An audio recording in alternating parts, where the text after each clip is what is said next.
ভাইয়া, মাহির কেমন আছে? মাহির মাহির অনেক ভালো আছে। আর মাহিরও তো তোমার মতো অনেক বড় হয়ে গেছে। তোমরা দুজন তো একই বয়সে। তা আমরা কি সারা জীবন ছোটই থাকবো? হ্যাঁ, তা অবশ্য ঠিক। আচ্ছা, তুমি মাহিরকে তো সাথে করে নিয়ে আসতে পারতে। মাহিরের সাথেও তো অনেকদিন দেখা হয় না। তা পারতাম, আসলে আমি তো একটা অফিসে কাজে এসেছি, এই জন্য তাকে আনিনি। তবে হ্যাঁ, ওকে তো আমি পাঠিয়ে দিতে পারি, কিছুদিন ঘুরে গেল। তাহলে তো খুব ভালো হয়, দুজনে মিলে অনেক মজা করবো। ঠিক আছে, তবে আমি ভাবছিলাম ভাবি যদি কোনো কিছু মনে করে। ভাবি এখানে কিছু মনে করার কি আছে ভাইয়া? মাহির তো আমাদেরই বোন, তাই না? বোন আমাদের বাড়িতে থাকবে, আমাদের বোন। এক্স্যাক্টলি। আসলে ভাবির সাথে তো আমার এখনো একবারও দেখা হয়নি, এই জন্য। জানো, অনেকবার ভেবেছিলাম যে আসবো, সবার সাথে দেখা করে যাব, কিন্তু কাজের তো প্রেশার থাকে, আশাই হলো না। তা ঠিক বলেছো ভাইয়া, সবাই যে যার কাজে অনেক ব্যস্ত। আত্মীয়তার বন্ধনগুলো আর আগের মতো নেই বললেই চলে। আচ্ছা, ভাইয়ার ভাবির সম্পর্কে কি ইমপ্রুভমেন্ট হয়েছে?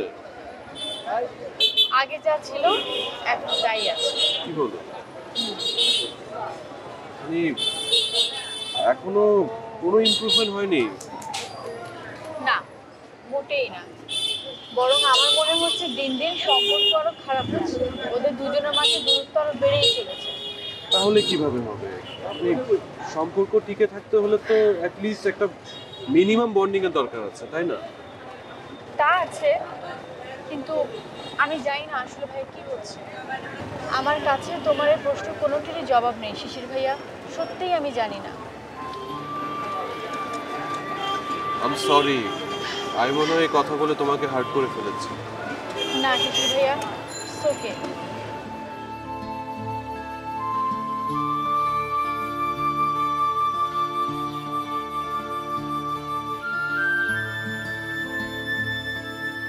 ভাইজান, এত কষ্ট করে আমাকে বাঁচিয়ে রাখার কোনো প্রয়োজন আছে?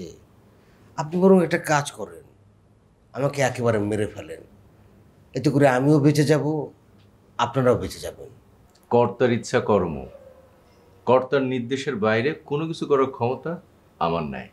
ভাইজান বিশ্বাস করেন, এরকম সুনসান পরিবেশে একা থাকার অভ্যাস আমার নাই। এখানে থাকতে আমার খুব ভয় লাগবে। মৃত্যুর চেয়েও বেশি ভয়? জি, মৃত্যুর চাইতেও বেশি ভয়। এরকম পরিবেশে আমি কখনো থাকিনি। আমাকে যদি একা একা রেখে যান, সকালবেলা এসে দেখবেন আমি মরে পড়ে আছি। মরবেন না।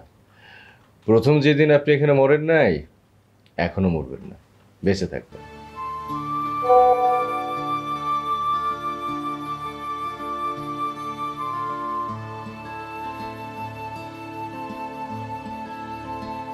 বসের এসএমএস?